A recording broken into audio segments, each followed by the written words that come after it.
Oh, fantastic. There they are on the screen. Terrific. Good to see you all.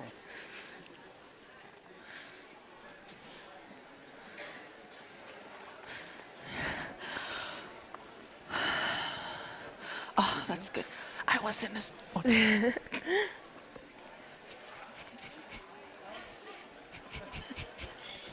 Terrific. Well, welcome everyone. My name's Jeff Dabelko. I'm a professor at Ohio University.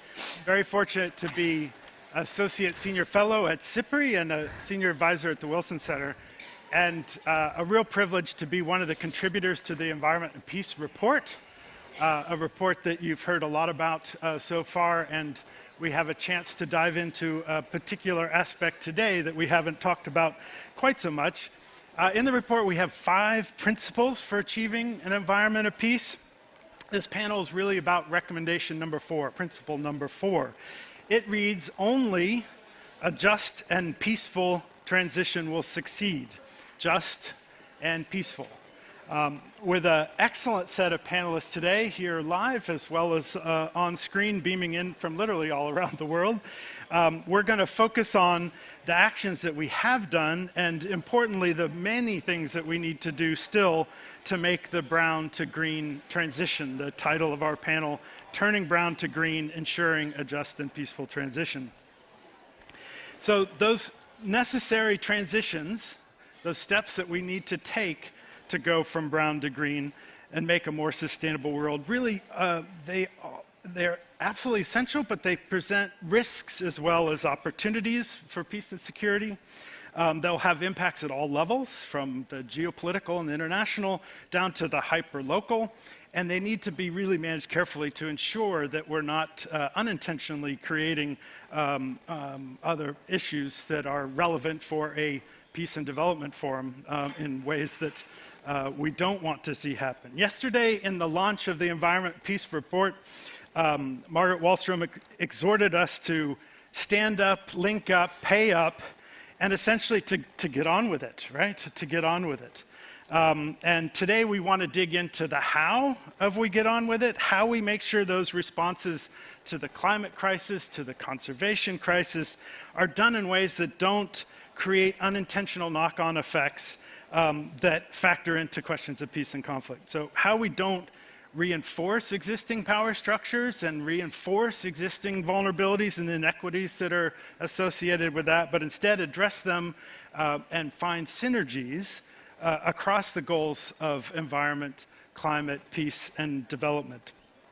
It is, at the risk of kind of reminding us of inconvenient things, it is important to remember that these are really big changes that we're talking about, and they can be done well and they can be done poorly, and there almost inevitably are going to be winners in that transition and those transitions, but also losers. And so we have to understand what that means and take steps so that we don't shy away from that, that we don't ignore that in the imperative to make these transitions, and we don't leave it for later, because unfortunately it'll come back to bite us if we do.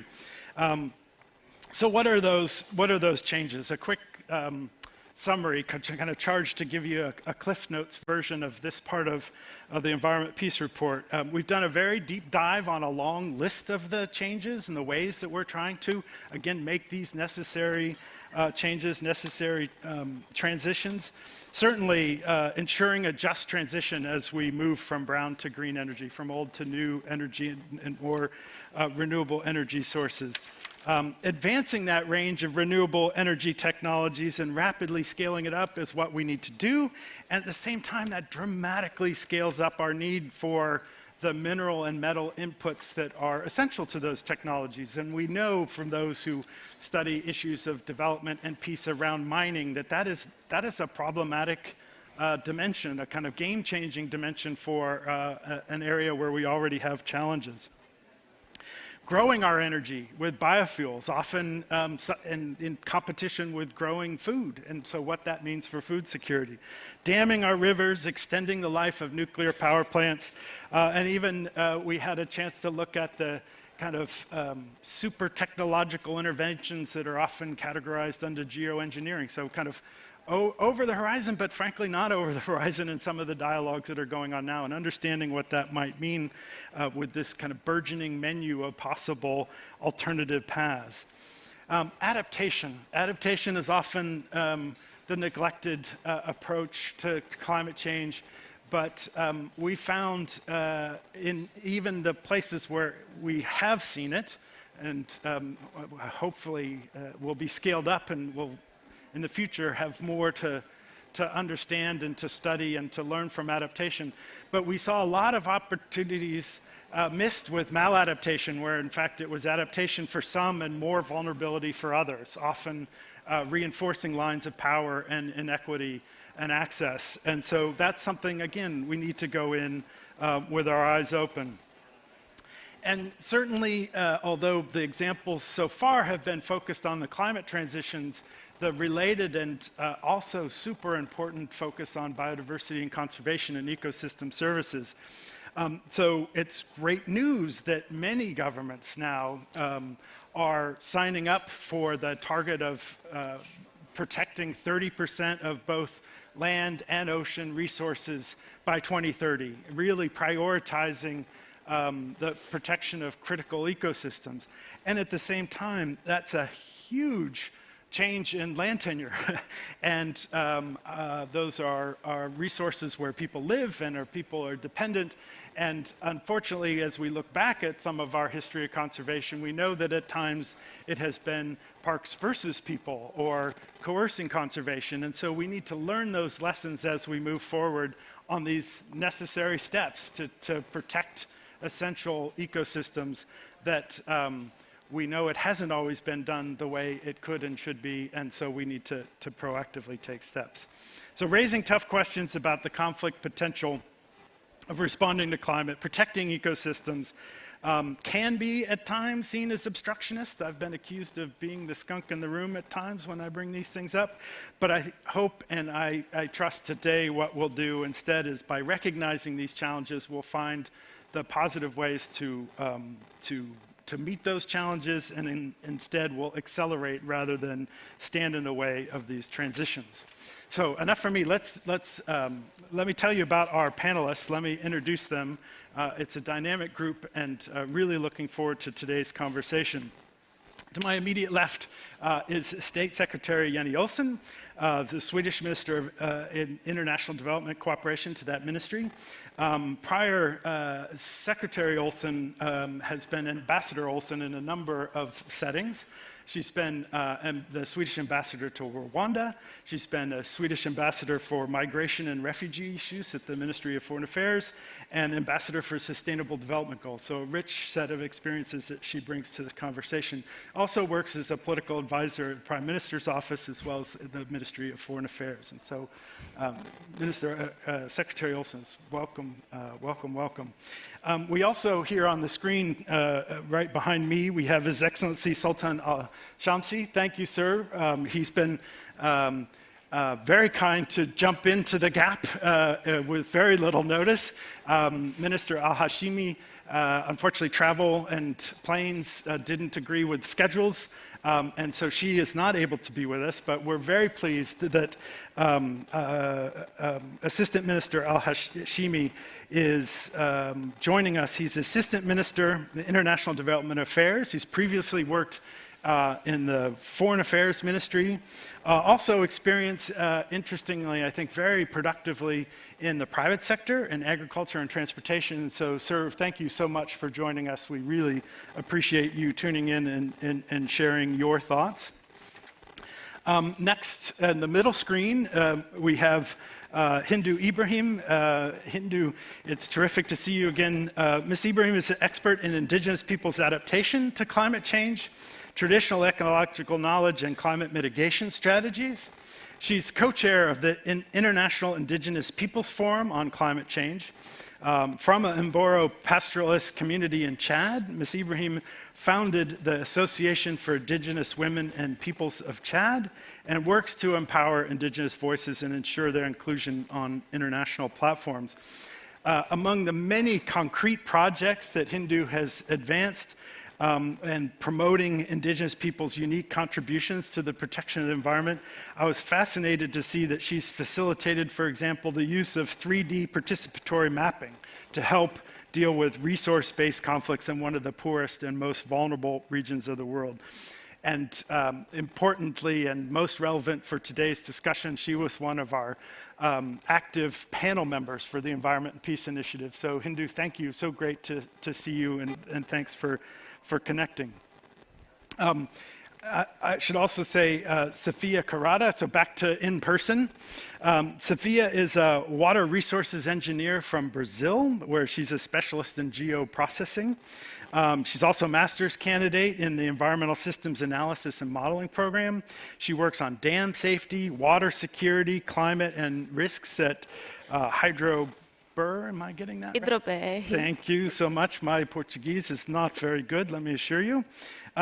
She's also really involved as a local and global youth, with local and global youth communities, was a very active member of the Environment and Peace Youth Panel and engagement there, and so she provided some excellent and very helpful inputs to the production of the report. And last but not least, down on the end on the screen, we have Dr. Arunabha Ghosh. Arunabha, it's great to see you. He is the CEO of the Council on Energy, Environment, and Water in India, an organization he founded in 2010. The Council is consistently ranked as one of Asia's leading policy research institutions, and I would say, frankly, leading world policy research institutions. He's previously worked at Princeton and Oxford and UNDP and the World Trade Organization. He's really a sought-after advisor all around the world, notably serving on some very senior panels in India and the UN. Most recently, the UN the Secretary General appointed him to the high-level expert group on credibility and accountability of net zero announcements by non-state actors. That's a real mouthful, but a hugely important process that is going forward. Dr. Ghosh is a prolific author. I'm not sure when he has time to do all this writing, but he's sharing his thoughts regularly in a number of top-flight media outlets around the world. And like a Hindou, Dr. Ghosh is a panelist on the Environment Peace Initiative and was very generous in sharing his time and insights, as were all the panelists.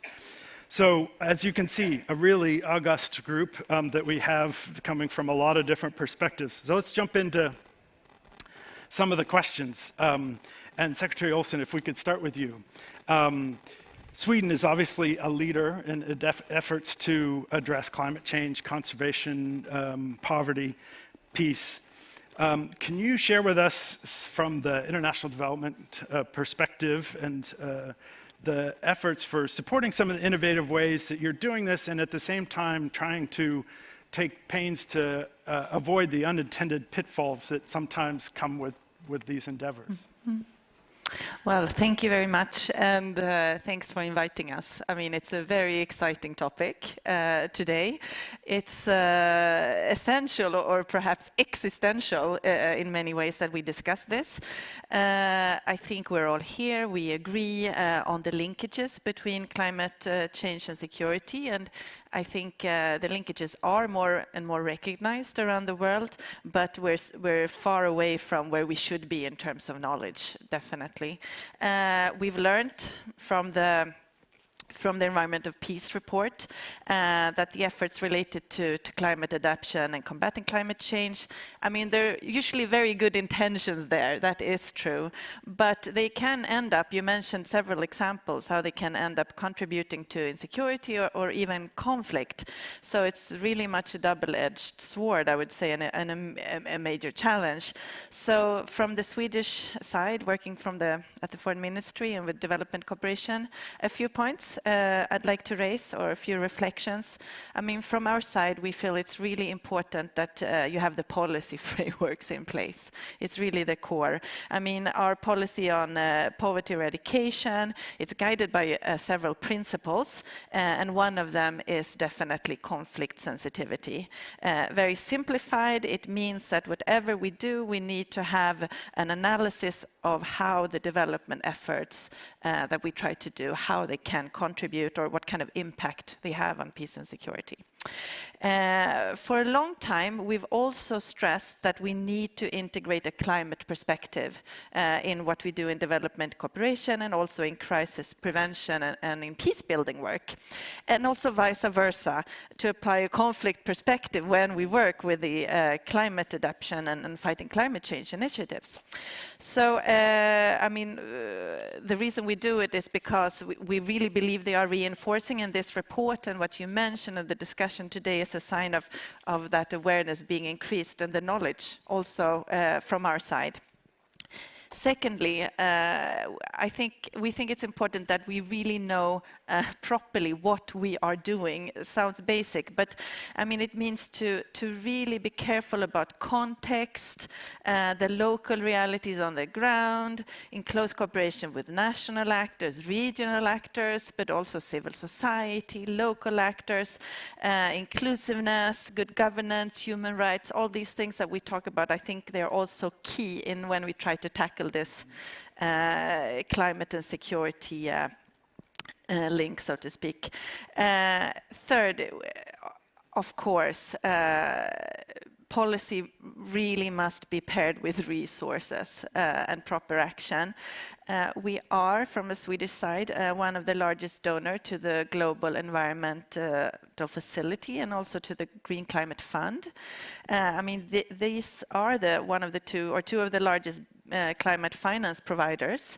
In fragile settings, challenges that are associated with security risks to staff and also to local communities, it really can weaken the effectiveness we get when it comes to these funds' results, the programs that they support. So we've been stressing a lot, how can we have more conflict and insecurity integrated into the overall programming of these big funds that we support. For example, Swedish Development Agency SIDA, they invested in senior climate security advisors within the UNDP. It's one of those examples of how this knowledge can be raised when we work. So this also has to be done the other way around. We're one of the largest contributors to the UN Peace Building Fund.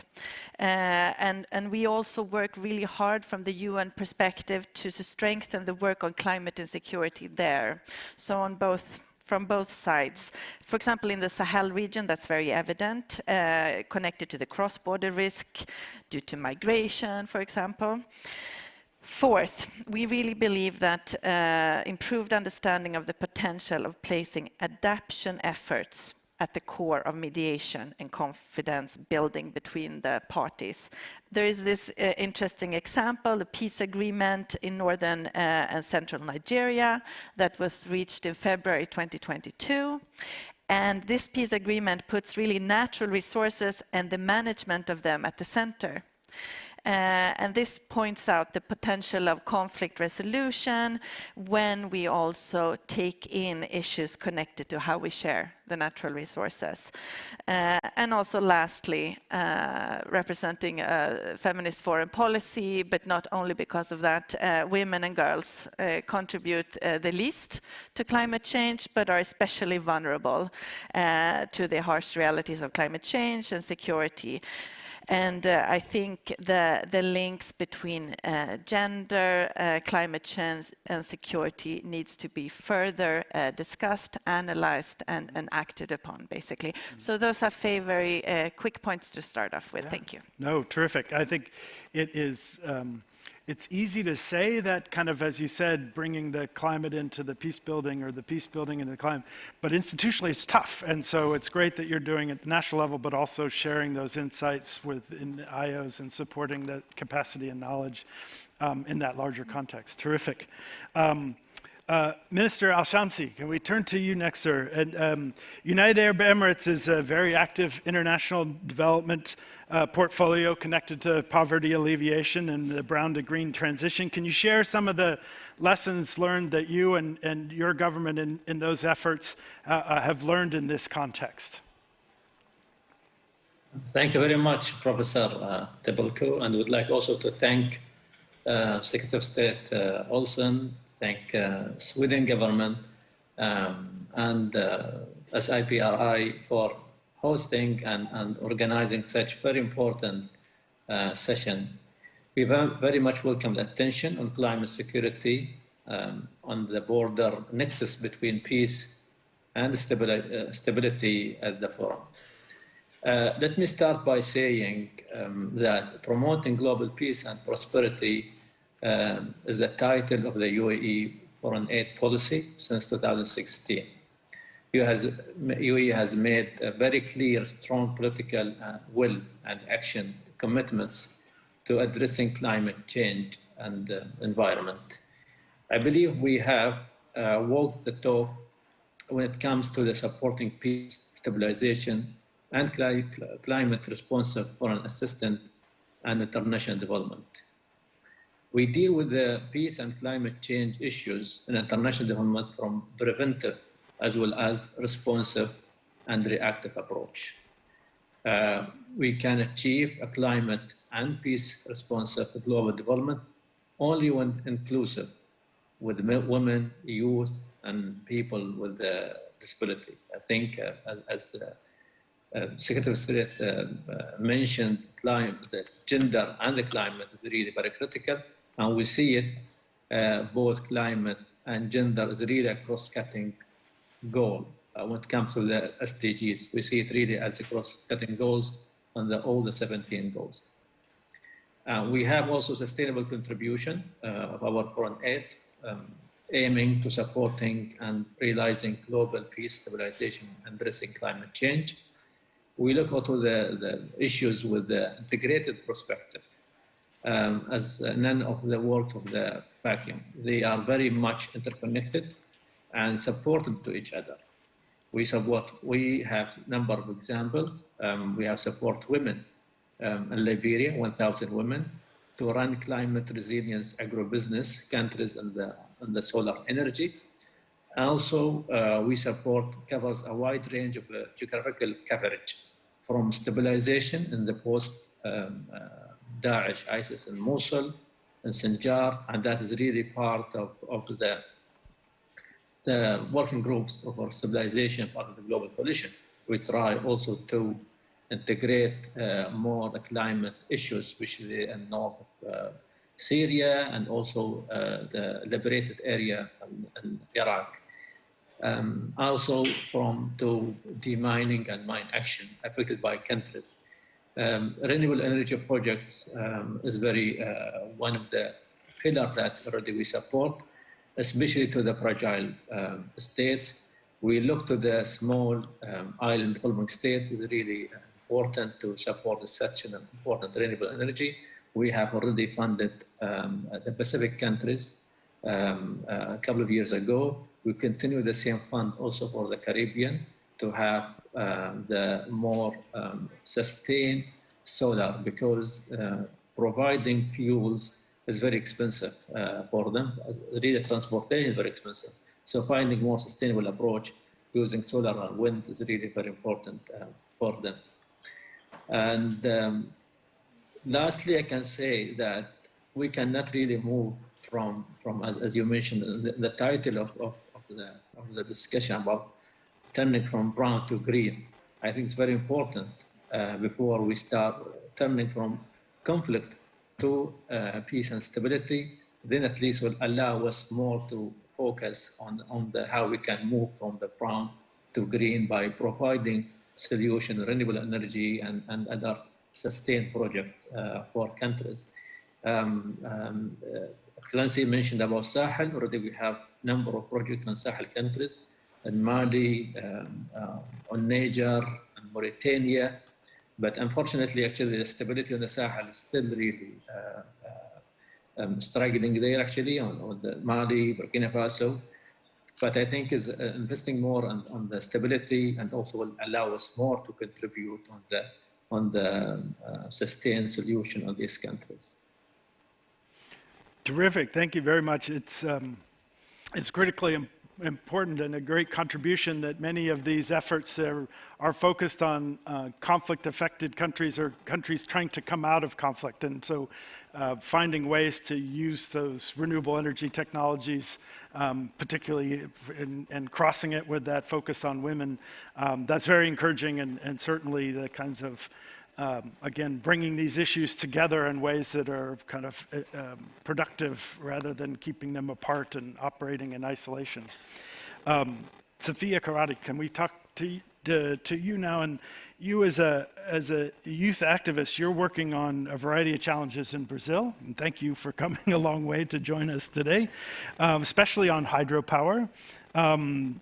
Dams, of course, have historically been tremendously beneficial and also tremendously controversial, and trade-offs that come with biodiversity and what it means for local communities who need energy often, but also the development of green energy solutions. There are lots of things that need to be balanced. Can you tell us about your experience in the Brazilian context? Yeah, thank you, Jeff.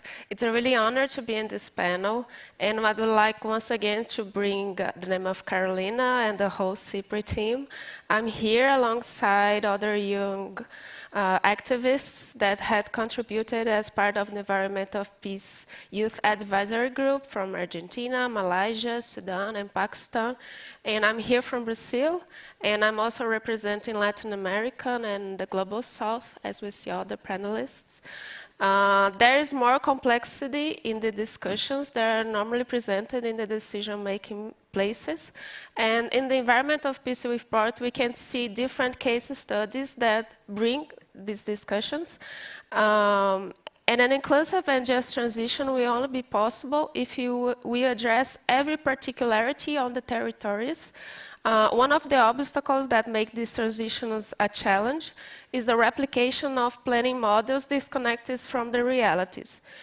In Brazil, the energy matrix is considered one of the cleanest in the world. Hydroelectricity currently represents 60% of the installed capacity, but being renewable does not only mean being clean and harmless. The impacts of large hydroelectric plants can prove that. Today we have national interconnected system that works to optimize energy generation and transmission. Much of our electrics comes from hydraulic sources, well established, but they are very vulnerable to climate impacts. And for around 2 decades, we have been accumulating impacts of successive water and energy crises. This led government to take emergency measures to upgrade impacts, such as activating thermoelectric plants, as well as planning and permitting construction of more plants of this type. And this today, with the dollar rise, means that our energy bill is one of the most expensive in history. It is necessary to diversify our matrix, prioritizing cleaner sources, and have greater protection of distribution energy, as well as achieving stability and improving access to energy for all people, whether in large urban centers or in rural areas, because as we know, Brazil is a really big and diverse country. In addition, hydroelectric mega projects brought through their conception, construction, and operation great impacts to ecosystems and local populations. Additionally contributing its controversy, areas flooded by reservoirs are an important source of greenhouse gases to the atmosphere due to the aquatic biochemical cycle. And yet, the lack of transparency in the history of these projects, such as the Tucuruí and the Belo Monte dams, they show that the federal government, responsible for both works, continues to disregard the perverse effects of large infrastructure projects in the Amazon. Hundreds of thousands of people in the river basins have their human rights profoundly affected through the transformations of the territories. The environment is decharacterized, access to water is compromised, communities are resettled. Such projects that had their idealization on military governments were ironically approved on democratic periods, on the interest of private institutions and political lobby. It is a consensus they did not lead to development where they were installed. We are living a new chapter of the colonial history, mainly in the Amazon, but not excluding other biomes and localities in the country. And not only for energy projects, but in my state, for example, Minas Gerais, mining threatens, as you mentioned, threatens our life daily, and it commands the entire local economic context. So in recent years, we have witnessed two major social environmental crimes after the failure of Fundão in 2015 and Brumadinho in 2019 tailing dams, which caused death and destruction that are still underestimated. The major problem is that instead of creating new economic solutions, we are witnessing similar projects being approved every day, under controversial ways, as you said. Local communities are struggling to fight their territories, and this was not a positive impression, but I hope that during our discussions, I can bring what we are doing in this whole context. Well, no, I think it's positive that we face the tough parts of this and the downsides and understand them and take actions to address them, right? These are transitions that need to be made, and there are pluses and minuses for every choice that we make. And so part of this is understanding that even the directions we want to go with transitions have costs and have benefits and winners and losers. And so going in with our eyes open is what we need to do. So it's very helpful for that contribution and bringing those issues to the fore, Sofia. Thank you very much. Hindou, can we turn to you? Your work on climate adaptation in Chad and the Sahel and really throughout the world gives you tremendous insights, and I know that because I've heard you speak before, into the challenges presented to indigenous communities as well as the opportunities. Could you share with us advice you would provide to make sure well-intended efforts to address climate change are done in ways that maximize justice and minimize conflict, especially for your communities?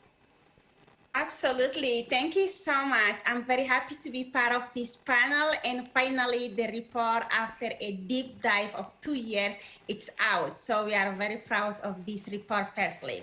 So, you know, there is a lot of challenges as presented by my younger sister from Brazil and all the other peoples. You know, 2 weeks ago, community in Chad fight each other and they kill each other just because they wanted to access the shrinking resources. So it is happening in every single day around Sahel regions that climate change is exacerbating all the conflict between the communities. So what we can do now to really avoid the future conflict and prevent what is happening. So I think we must be focused our effort on preventing it and using all the communities active and activism as a solutions to prevent these conflicts. So far, like from indigenous communities, we are the guardian of the ecosystem. We are doing all that we can to protect the remaining ecosystem for the survival of the planet. So first of all, there is need of this recognition, not only to say we are protecting 80% of the world's biodiversity, but to take us in a decision-making tables. They cannot discuss anymore about the climate change solutions or peace and security without including the communities that are affected by the consequences of those peace and security and the climate change. So when they have indigenous peoples in the decision making, even discussing about the security, so peoples can understand the reality of why those conflicts are continuously, because there is lack of clear governance that can give the indigenous peoples right to the land, right to the resources, and sharing and protecting these resources so we can save ourselves. When we are talking about the climate change, we must include the issue of the peace and security, because climate change is driving the peace and security. And when we have indigenous peoples in the decision-making tables of climate change, for sure we will give the examples of how many that indigenous peoples are murdered while they are protecting the nature, and what we can do to avoid those kind of conflict to do not come and indigenous peoples protect the land. Secondly, we need to see how the investment in the nature to do not be an investment to grab the land of the peoples again, but the investment on a solution drive by indigenous peoples. In the introduction, you talk about the 3D participatory mapping that I'm doing. I did just 2 months ago around Lake Chad, the most vulnerable place when we talk about climate change, because the Lake Chad lost 90% of the fresh water in over 50 years. And it is also the place where there is insecurity, because Boko Haram are around the places and taking the place every single day to terrorize peoples and then to create insecurity. And it is also the place where there is migration from the communities because of the lack of the resources, and they have to migrate from this region. So I did a 2D participatory mapping there. I ended up by mapping 260 islands and villages between farmers, fishermen, pastoralists, those people who are depending from the resources. At the end of the day, they all come up on how they can better collaborate to manage sustainably the resources, how they can mitigate the conflict over the resources, and they have the digital map in their hand. It is not because they didn't went to school, they cannot take the decisions.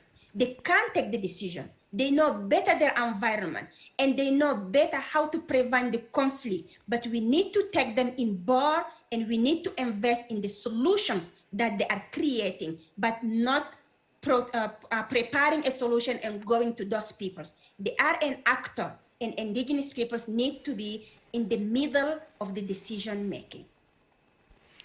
Terrific. Thank you very much, Hindou. And thank you for bringing in that example from the 3D mapping. I mean, I think it really, it shows that some of our assumptions about kind of technology and how it can be used in different contexts and where not, that you're kind of defying those kind of assumptions and showing how it can be very effective in bringing voice and systematic input from communities that historically have not had that opportunity. So it's fantastic that you are bringing these things together.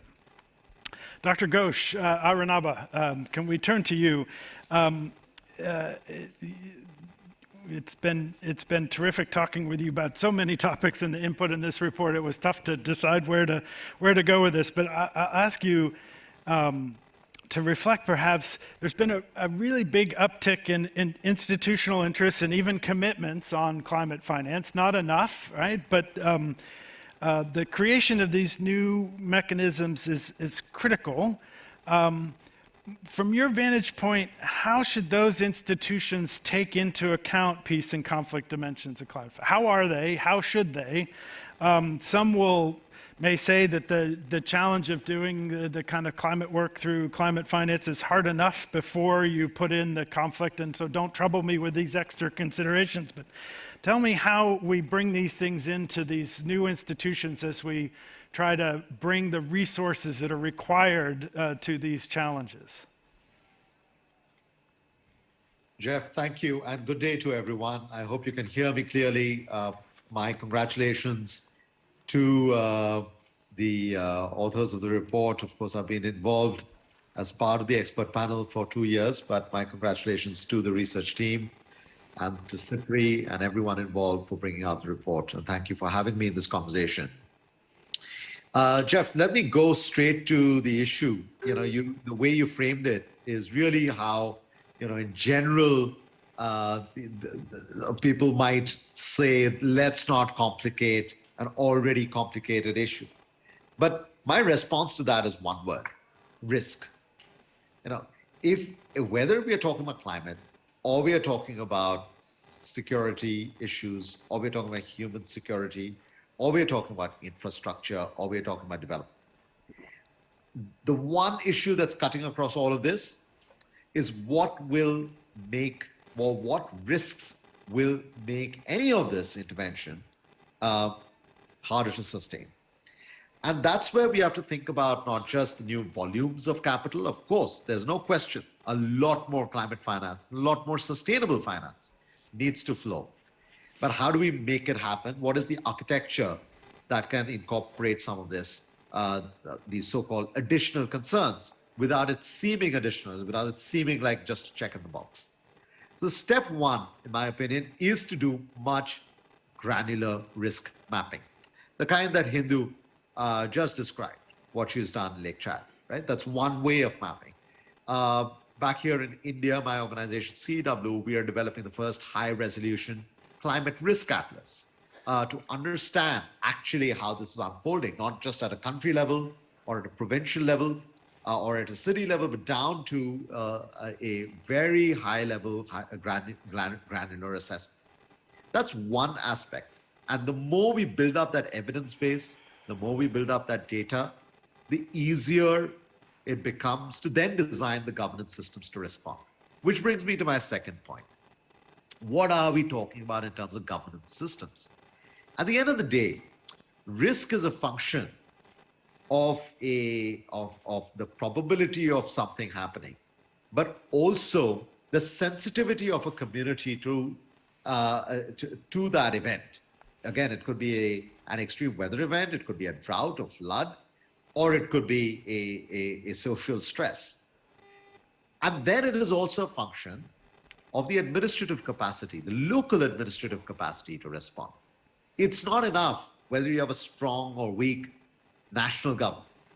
What matters is your local government, the local administrative structures, able to actually provide that cushion for communities to bounce back. A city that is prosperous might deal with a food crisis or a water crisis more easily than a far more vulnerable and poorer community, maybe just 100 kilometers away from it. So it's not just about mapping the risks, it's also about mapping the administrative capacity to respond. If we can do these two things, that already gives us a lot more information of how to deploy the capital more intelligently. And therefore, let me just offer two more ideas. One is that we need, at a global level, when we are thinking about sustainable financing and climate financing, or even at a local level, we need more insurance cushions. Because when the shocks hit, when the stresses build up, that's when those risks for inter-community conflict, localized conflict that has a risk of flaring up, increases. Now, what is an insurance cushion? It means that when certain thresholds are crossed, you immediately get a payout. Today, we don't have any such structure. We have an international bank for reconstruction and development. Should we not also have an international bank for resilience and development? I call it Global Resilience Fund that we need to minimize the risk parameters. And the last idea I would have when we're thinking about, how do we reimagine climate financing that can bring in the environmental stresses along with the conflict stresses, is how do you help the local communities actually power their livelihoods in a manner that is more sustainable. So it's not a top-down parachuting of solutions, not just an after-the-effect kind of reconstruction and rebuilding, but really how do you bring the energy transition closer to people? In in India, for instance, we know that using distributed clean energy for rural livelihoods is a $50 billion investment opportunity. In sub-Saharan Africa, using distributed energy on farm activities is a $12 billion opportunity. Now, what does this mean? It means that you're creating local jobs, local entrepreneurship, local investment, which means that many of those stresses, the joblessness, the lack of resilience, the lack of ability to bounce back, and use those issues that then create those conditions for more conflict and more stress between communities fighting over the resources, gets a little bit more minimized.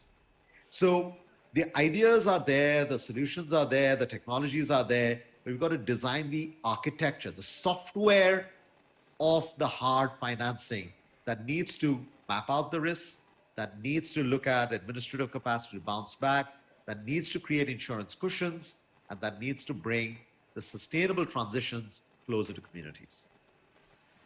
Thank you, Arunabha. That's kind of a very concise and yet detailed argument for how these new institutions, as we stand them up, must face the risk and to use that in ways that bring these issues of peace and development fully in and on board from the outset, rather than, as you say, waiting and risking some surprises later on and less effective investments. Secretary Ohlsson, can we come back? We've had a chance to do a round and like to follow up with another set of questions. So we've just heard an eloquent disposition on new institutions. Can I ask you about, in many ways, how we want to try to advance these changes with our existing ones as well, right? How do we accelerate the brown to green transition and take account of those winners and losers along the way? And so while we have some areas where we want new institutions, we also want our existing ones to be better at taking these issues together and accelerating this brown to green transition. Yes, thank you very much. I think it's always easy to hide between creating new institutions and new initiatives, so to speak. I mean, sometimes it is a good thing. It can be really a valuable add-on to what's already there, or it can push bigger institutions to work in a new way. So I think it's not either or. I mean, a small thing we've initiated is this joint program on peace and development advisors, and I mean, that has been very good. It has really brought the UN together in a constructive way. So there is room for new initiatives and measures, but let's not hide between just creating the new things. I think I mentioned before how we try to work, within the Peace Building Fund or the Green Climate Fund, etc., etc. But we also try to work in different levels with what we have. I mean, we have a lot of bilateral dialogue and engagements in areas of conflict or prone to conflict, and we are also using whatever channels and methods we have there, because that's also an efficient way. You're already in a dialogue, you already have the contacts, you already have the knowledge.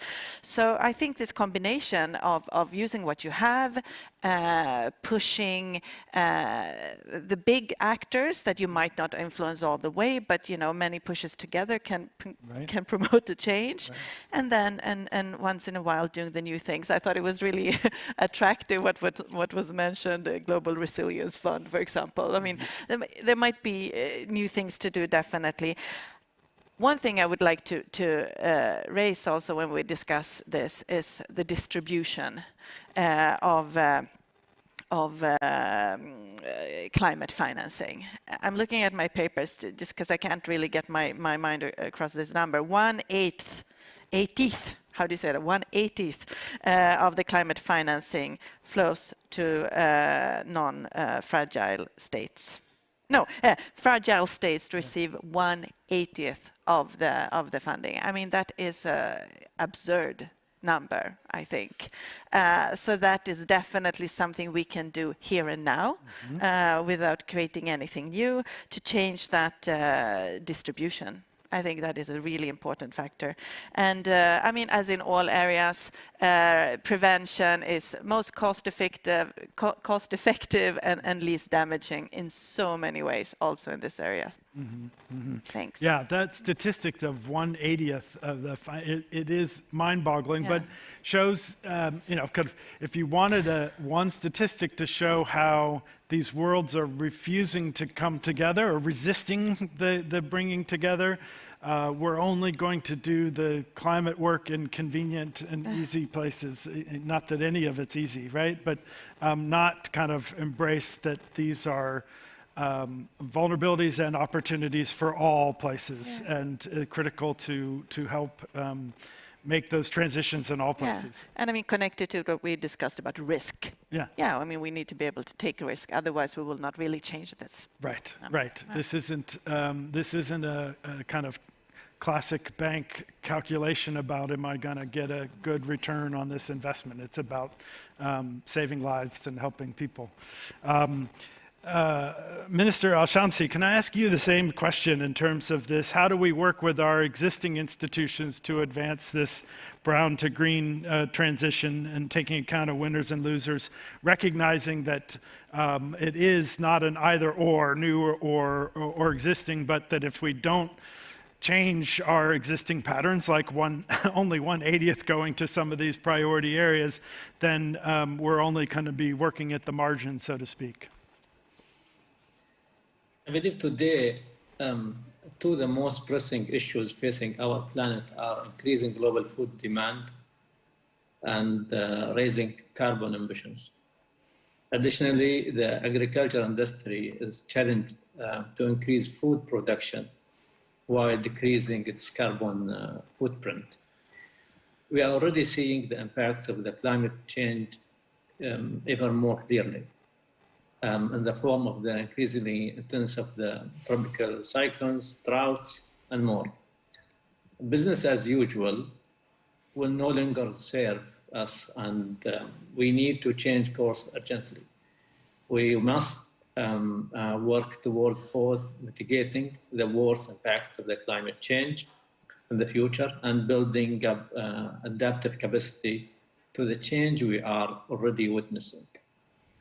The 2050 targets sound so far away. However, more realistic to increasingly becoming not so long term, rather than we should be prepared on the coming 8 years by 2030 to achieve and reach at least half of the target. The good news, however, is that we have developed new technologies and renewable energy over the past few decades. It's important to consider process of locally transitioning countries, especially in Africa, and the issues of that they might face, and ensure that, and also create energy system that we are resilient.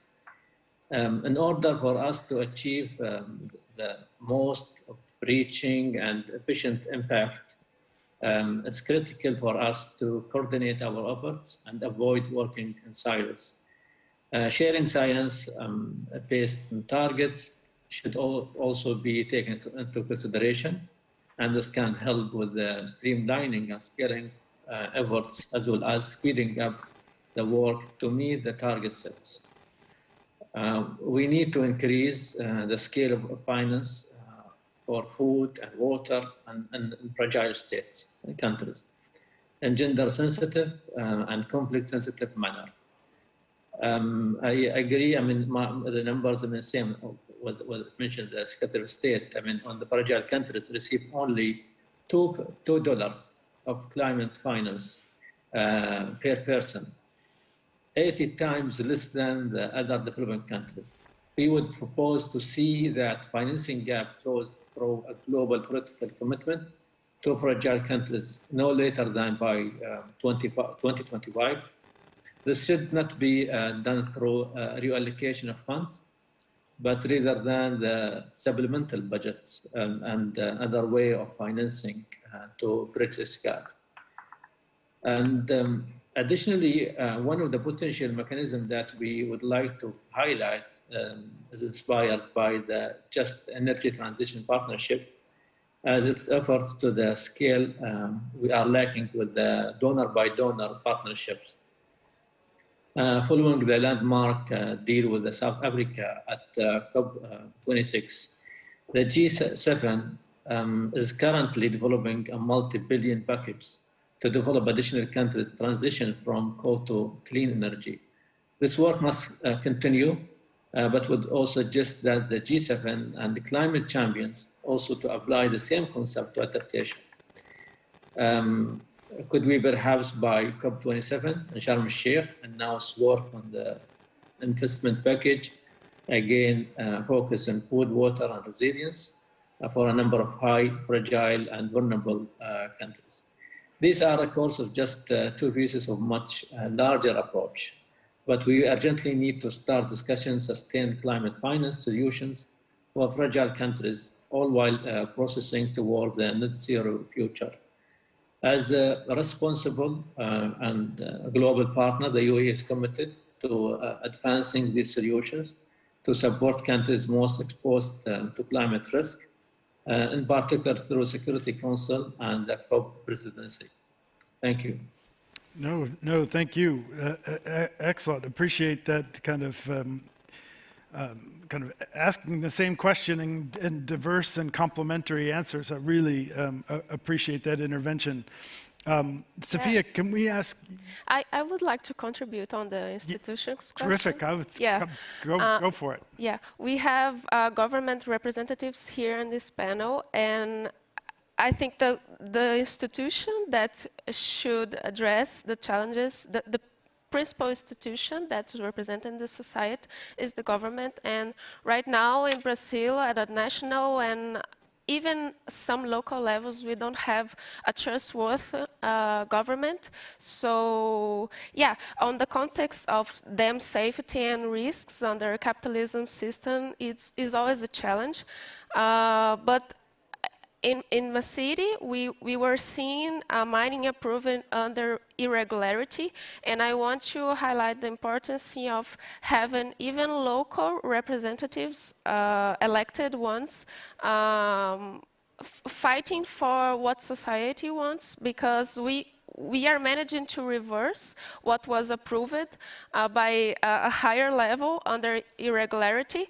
And I should highlight this year is an election year in Brazil, and we should not only think on the national level, but also on the local level to have a trustful government institutions.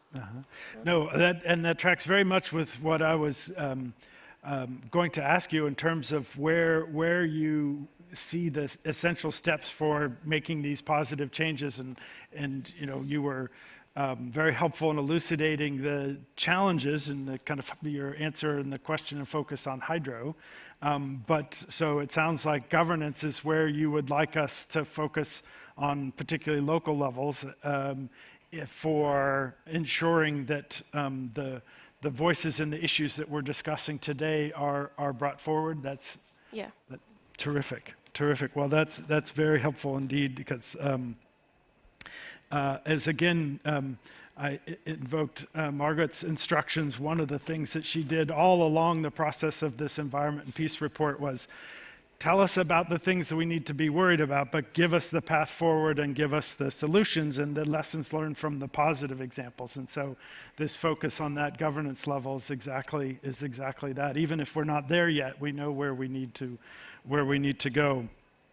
Hindou, can I ask you, you have both fostered and facilitated as well as participated and been a spokesperson for the international network and the United Nations frameworks for Indigenous people's voices. Where do you see, again, the kind of positive lessons that we want to reinforce and bring forward? And so, like Sofia gave us this local example in terms of governance, you have the you have the benefit of having very grounded and specific local efforts you're doing, but you're also playing on that larger international stage with the international networks.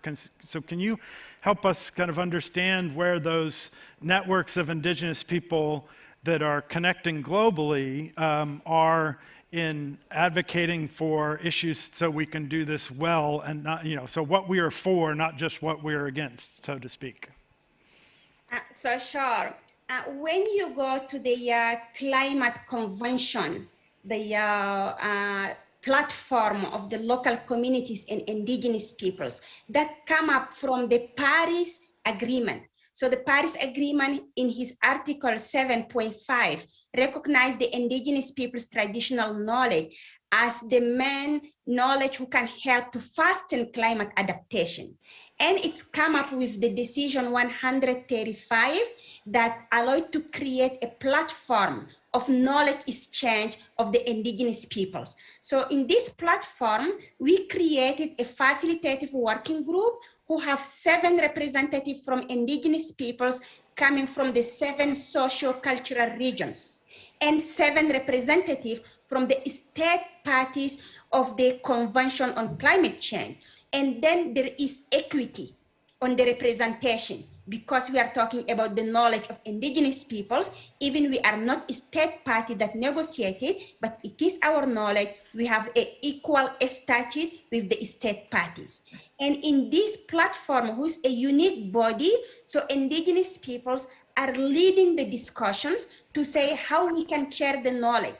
We don't want it to be focused only on the international negotiations. We wanted to decentralize the discussions of the climate negotiations to come up at the regional level and to come up at the national level and at the local level.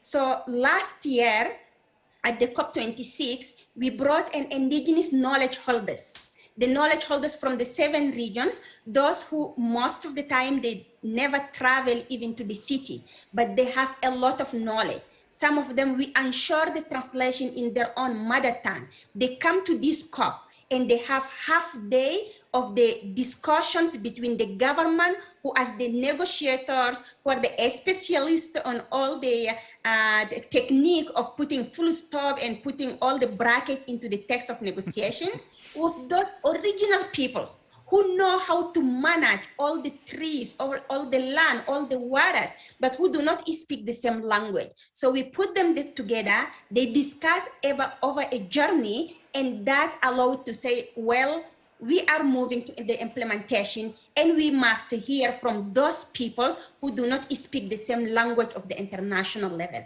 So there are some opportunities, but we need to accelerate those kind of opportunities and not only limit them on the climate change. We need to do the same in the biodiversity, because biodiversity and climate change are not separated.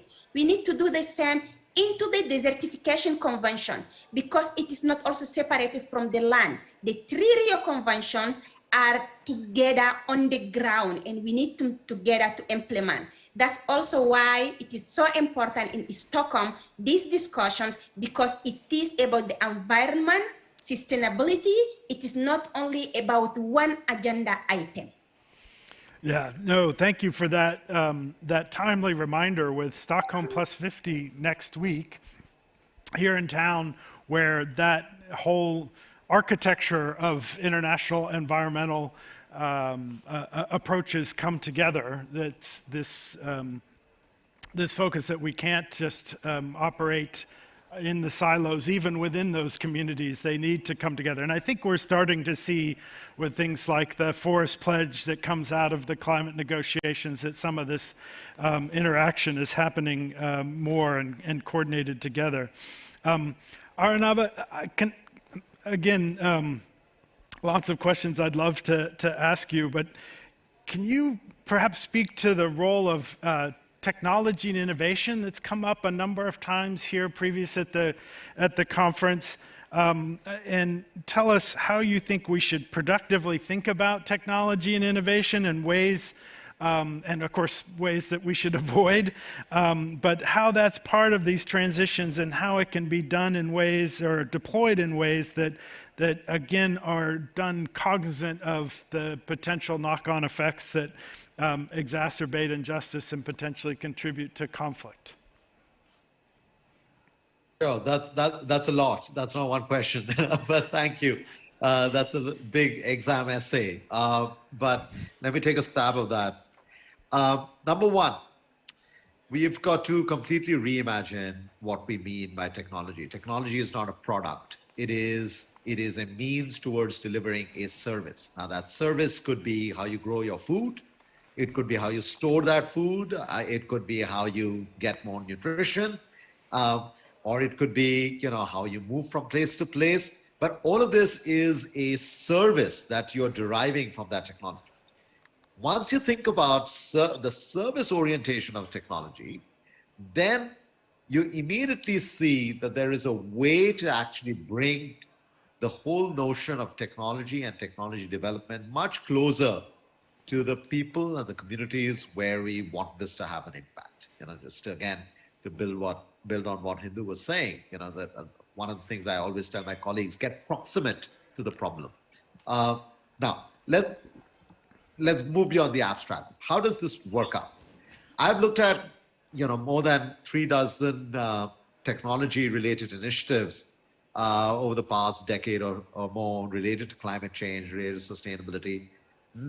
Almost none does technology transfer at scale. So we keep talking about technology transfer. The delivered reality is very different. So one of the things you mentioned, Stockholm Plus 50, one of the things we have mentioned in our report, the other report that has also coming out, the Stockholm Plus 50 scientific report that CEW and Stockholm Environment Institute have brought out, is this idea of technology co-development. That you bring together the sort of the very well-resourced northern institutions, but also the labs, the human talent, and the non-monetary resources that poorer countries and communities can pool together to then co-create technologies. Now let's take an example. Is solar a mitigation instrument? Yes. But is a solar-based irrigation pump a mitigation tool or an agricultural tool or an adaptation tool to changing water patterns? On the ground, it's all the same, right? And of course, you have to also deploy it in a way that then you're helping to grow crops that increase rather than reduce biodiversity. So can solar-based irrigation pumps help to grow or help to practice agroforestry rather than monocropping, right? So I'm just using that as a concrete, let's start imagining these things, that on the ground, the technology co-development becomes something where local communities and countries can come to the table, not as recipients of technology transfer that never happens, but as agents of a technology co-development paradigm that we would like to come out of the Stockholm Plus 50 story. The other way this works is that when you think of technology as a service rather than as a product, the financing of it becomes slightly easier. Because we know that some of these cleaner, greener, sustainable technologies have high upfront costs, which makes it hard for a farmer to invest in an irrigation pump or a small business to invest in something else, right?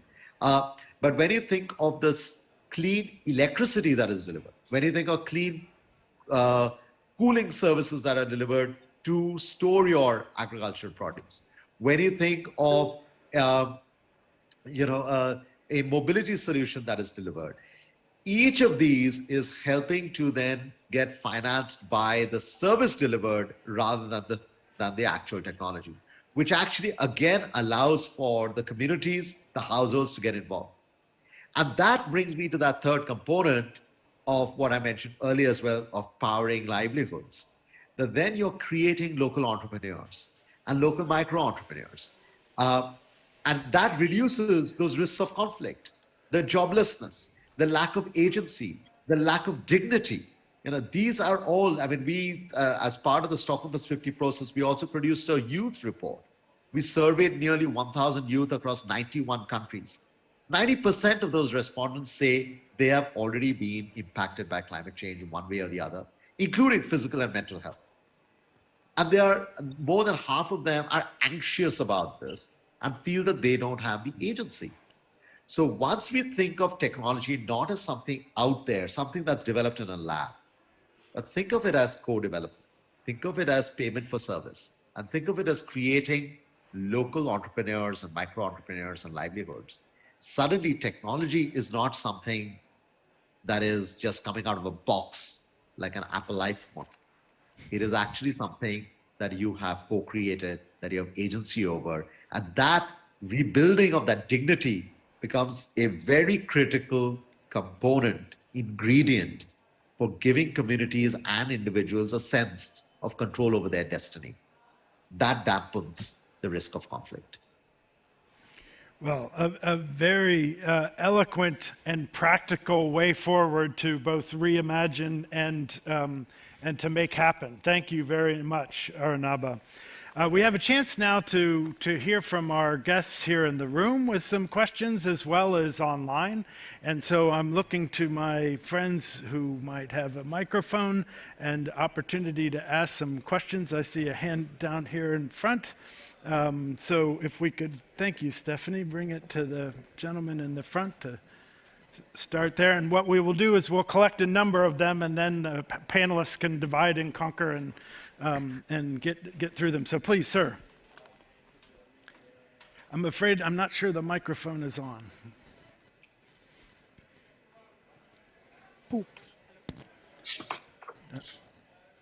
Yeah. On? Okay. All right. Well, it just gives you more time to think and formulate that really erudite question that is concise and parsimonious and not a speech as well. This is on. There we go. Brilliant. Good morning, Deferred but not denied. Good morning, Please. Professor. My name is Turki Al Mahmoud. I'm from the state of Qatar.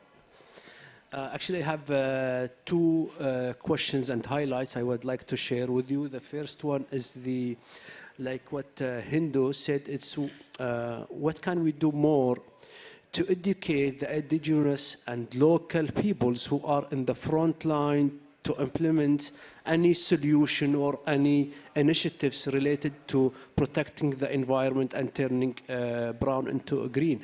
One of the challenges that a lot of the initiatives are not applicable. It is designed in a place that can't be applicable in another place. So we need, I think, to invest more in this point.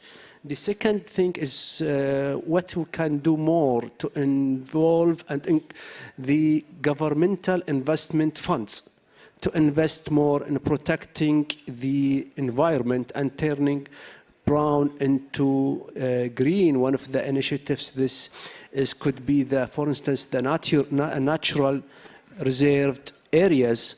The governmental investment fund should not only look into the short-term incomes, but this is turning brown into green. It's a long-term investment. Thank you so much. Terrific. Thank you very much. I think a case for Arunabha's co-production. We have a question down here in the front row, but to talk about that appropriate location, co-development will go a long way on the project side as well. Please, ma'am. Thank you. My name is Charlene Burton with Search for Common Ground. And it's a question for State Secretary Ohlsson. You highlighted, and I think all the panelists highlighted, the need for more investment, not less, in ensuring that the climate transition is connected to the local realities, the realities of the people on the ground, so that they can impute on what works, what might trigger tension and conflicts or not. At the same time, we feel there is a dissonance because we're also seeing a lot of the traditional funders to these civil society organizations, to peace-building organizations, reducing their fund for development and peace work. And so I'm asking, how are we going to make it work if, on the one hand, we're seeing political pressure to reduce fund for aid, while we also recognize, and we hear on and on, that there needs more funding. You say you're enthusiastic about the idea of a resilience fund. Yes, but how do we make it happen? So my question is, should these organizations start tapping into new sources of funding, or are governments like yours going to continue opening the taps of peace-building aid so that this transition can remain green? Thank you. That's right. That gets at that tension between working with existing and creating new institutions. And at the end of the day, no matter what you do, back to Margaret's exhortation to pay up is part of that as well. Thank you. Yes, Stephanie, could you share the microphone? Thank you. Great panel. Erin McCandless from Wits University. I'm just wondering if any of you can comment on some of the more radical agendas being put forward by social movements around climate debt, and so forth, loss and damage, and to what degree you see these as part of the agenda around just and peaceful transition and the viability of these having traction. Thank you. Terrific. Why don't we take those three, and then Stephanie or Noah, whoever's tracking what comes from online, we want to make sure our online audience has a chance. Who would like to, anyone want to jump in and tackle a variety of these? Arunabha, can I put you on the spot for this co-production and maybe addressing the challenge of not just appropriate technologies, but appropriate project level efforts as well? So, Jeff, I think all of us online were struggling to hear the question. Okay. So if you could just summarize. Sure. No, absolutely. By all means.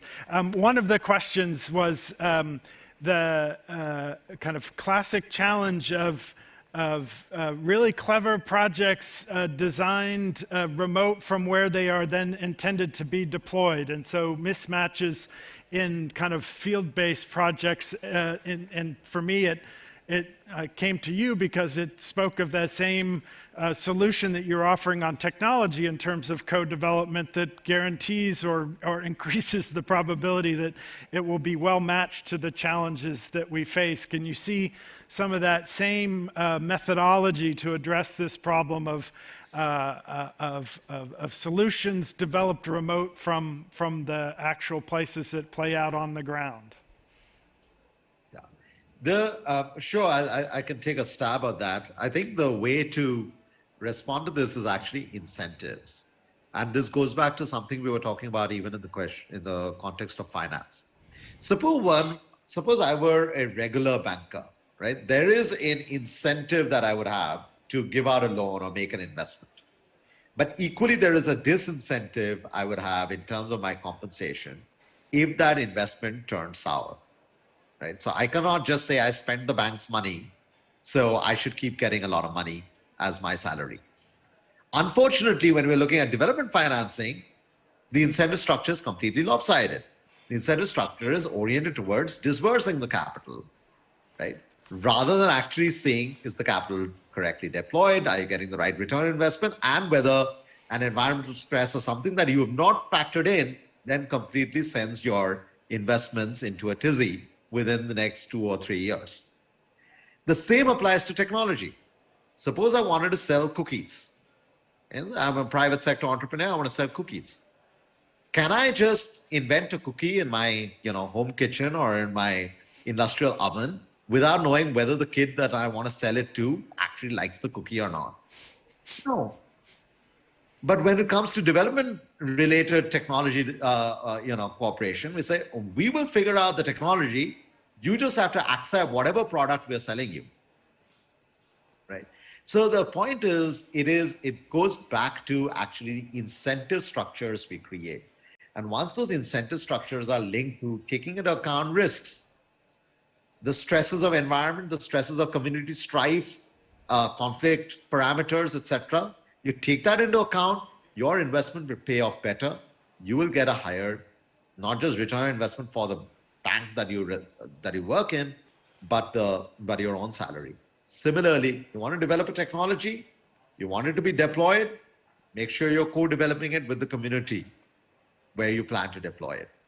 Because if you don't do that, you're not going to get regular venture capital investment that you would have got if you were trying to sell cookies. Right? So, sorry, maybe I'm dumbing it down, but to me, it's the lack of common sense that we seem to apply elsewhere, that we seem to forget in the more hard, difficult things that we deal with.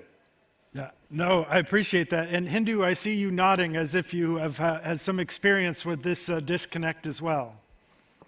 That's true. What Arunabha said is completely true. So you cannot plan a project in the office. You cannot write the strategy of implementation somewhere else without involving the community who have to deal with the project. What is the sustainability? Because if you wanted to have a sustainable project, you wanted to build it with the communities themselves, because the project or program can take even 20 years. At the end of the day, they have to leave, but the community will be remaining there. If they didn't design how they want to do it and how they wanted to implement it, so it's not going to be durable, it's not going to be sustainable. So one of the examples that we have, it is a good phase that people wanted to come up with the criteria. It is exactly what's happening in the Green Climate Fund, Adaptation Fund. They say like the African countries who are the most vulnerable are not getting access. So the reason is not they don't want to get access, because the criteria that is applied to them to go and write the project and then go implement it and come up, fill all this, it's so bureaucratic. It's not adapted to the urgency and to the understanding of their own institutions. It will not work. Then even there is money, it's not working, it's not adapt. So the need is how the community system can be integrating in those who are giving the money. So, you know, I give you the last example. On 1.7 billions that announced it in the COP26 for indigenous peoples. So what we said as indigenous peoples, we are going to meet next week in Stockholm to come up with guidelines and principles. To see how you wanted to work with indigenous peoples, you must follow those guidelines and principles. How to invest in. It is not only in one ecosystem like tropical forest. Yes, it is critical, but you cannot protect the tropical forest if you didn't protect the savannas. You cannot protect the savannas if you didn't protect the desert. So it is all like the same ecosystem. So you need to deploy those money around all the places, as you need to involve the community around all these places to build it. At the end of the day, you get the tropical forest protected. Terrific, thank you. So just giving our other panelists a chance, we had questions about climate debt and loss and damage. Also this really interesting question of, you know, if you're advising those of us who are working in this space, should we be focused on the new institutions, the old institutions? In both cases, how are we going to navigate, of course, the need for these funds to do it? Who would like to jump in? Well, thank you. I think Charlene, or yes, asked me a specific question on investment and the need for more resources. Should we look for new sources of funding? You asked. I think the answer is yes and no, or probably yes, but not in terms of giving up. Regarding the levels of funding that comes from governments. I think is it a few countries that reach the 0.7 ODA criteria when it comes to 1%, which Sweden is at. We're very few countries, 2 or 3, I think, in the world. I mean, definitely, there is so much more to be done from richer countries when it comes to funding, I think. We try in different ways to push from the Swedish government side. We are pretty alone at some time. But I'm an optimistic person, and I think that, you know, it's never been more evident than now. I think that we need more funding, because the crises that are there are affecting all of us so clearly. I mean, you have the pandemic, you have the climate, you have the consequences of the war in Ukraine.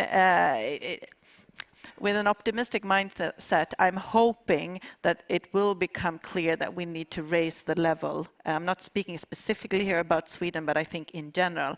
However, should we settle with that in terms of funding? I think not. I think, you know, there needs to be more creative ways of financing. There's the whole process regarding financing for development, of course, but also alternative sources for finance. So I think we need to do both. I saw I'm bad with numbers, but I saw some numbers the other day about just the cost for reconstruction of Ukraine. I mean, they were so enormous, the numbers, they wouldn't even fit into the budget for development cooperation of the EU or something like that. So, I mean, we're talking about massive funds that are needed. Now, I just raised one example. If you take climate, that's another one. So I think you need to work in different sources of funding simultaneously. Yeah. No, it really is a challenge since as this report and this conference puts forward, we have these multiple crises. They are connected, and yet they are still often in competition for resources and political attention. And there, at some point, I think there's going to be an end to that competition, because at some time you have to also raise the level of. Right. That's right. Yeah, the pie needs to get bigger. Yeah, for sure. Yeah, I would like to comment about agendas being implemented, and to bring more a hopeful side. I think the good that we can see on political crisis, that the opposition comes together. So last week we had a major report launched in Brazil. The Climate Observatory, it includes large participation of young people, civil society, indigenous people, and they prepared dozens of measures to the next president of the Republic that can adopt in the first 2 years of the new government next year. We really hope that will be a change to start reversing the toxic legacy of the current representatives. And it goes for transparency and ambition and science on the strict sense, adapted to the current political instruments. So yeah, there is a agenda worked and waiting for being implemented. There is money, there's will, there is potential, and we are just waiting to demand that it's implemented. Terrific. No, thank you for flagging that. We'll make sure to find ways to circulate that. Thank you. That's always terrific to hear about these new reports that are pulling these things together. The clock's telling me we don't have much time left. Stephanie, can I turn to you for a couple questions from our online audience? Yes. Thanks a lot. So we have a question for our System Minister from the UAE, how the UAE could help facilitate technology transfer. And another question in general to the panel, for example, what type of global North-South interaction do we need to speed up the transition? Okay, terrific. Minister Shamsi, can I ask you to tackle that one in terms of technology transfer and lessons that you have to offer in that regard? Well, I think the technology as playing is very important role. And we have witnessed actually during the pandemic of the COVID-19, how we are really so fragile. All the airports closed, doors closed, so supply chain is really disrupted. So the countries that already have really a very well infrastructure, they try to sustain the services.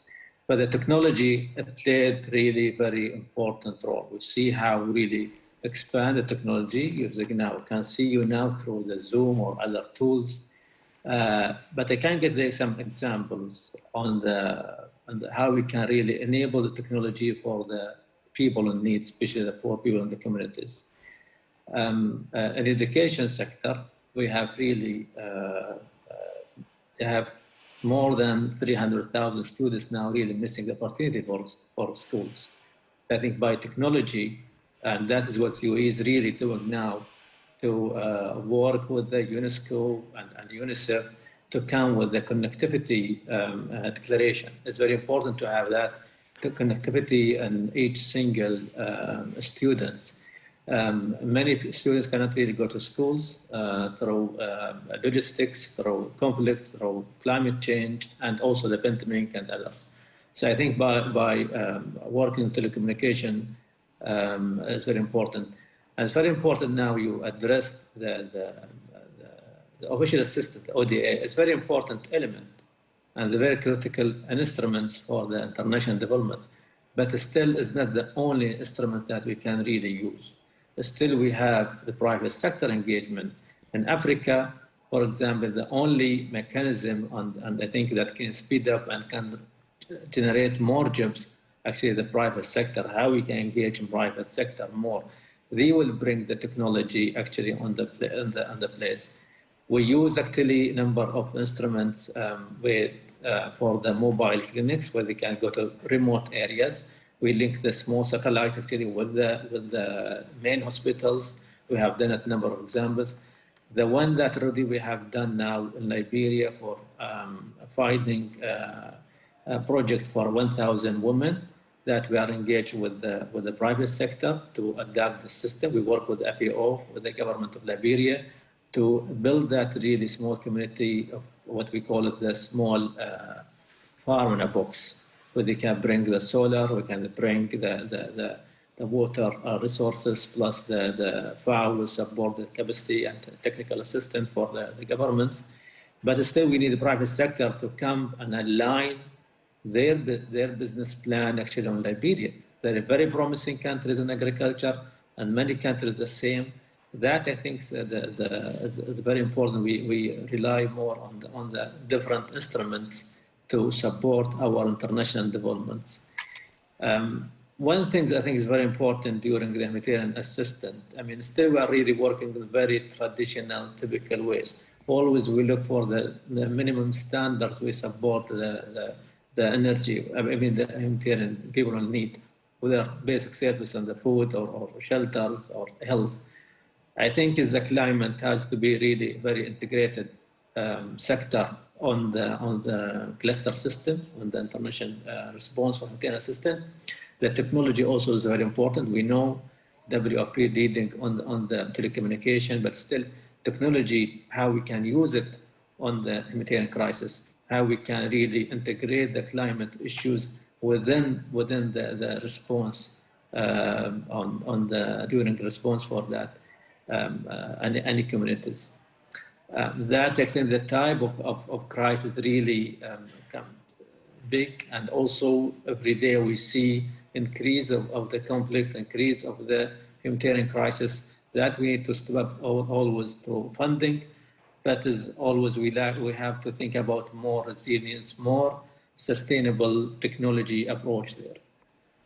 Terrific, thank you. And I think you answered the question specifically addressed to you, but also that second question in terms of some dimensions of that global north, global south, and I would say Hindou and Arunabha's interventions speak directly to that as well, and really hold the answers to that. And then maybe if we cap it with the recognition that from current and expected sources, governments and such, but that the scale for those funders, but also some of these more creative public-private partnerships and bringing in the private sector, as some of the remarks today illustrate, that we need to go to our expected sources, and then we need to be creative and demanding of more innovative sources to really scale this up, and at the same time be cognizant and connected to the local settings and the local communities, who are the ones who, as Hindou said, are the ones who are going to be living with it and implementing these solutions and need the resources to do it. So we've reached our appointed time. I think it's been a very rich discussion. Thank you all very much. Those of you here, those of you online, and the technology has worked. So whether you've heard us, we've heard you loud and clear, and appreciate you beaming in to join us. Thank you for the excellent questions from the round. The last word certainly not had, but I think we've had a very enlightening discussion. So please join me in thanking our panelists for today's discussion. Terrific.